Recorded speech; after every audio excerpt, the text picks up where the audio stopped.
Hi అండి, అందరికి నమస్కారం. ఎలాగున్నారు? బాగున్నారా అండి? నేనైతే పిల్లల కోసం స్నాక్స్ తయారు చేశానండి. అబ్బాయి చూస్తుంటేనే నోరు ఊరుతుంది కదండి.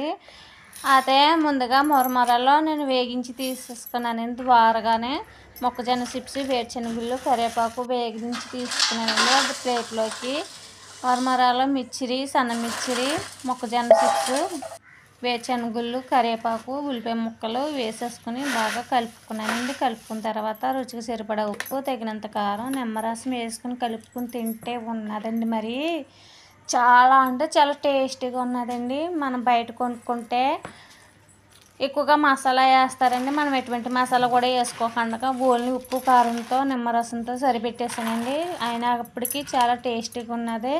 ఒక బట్టలం వచ్చేసి 10 రూపాయలు తీసుకుంటున్నారండి.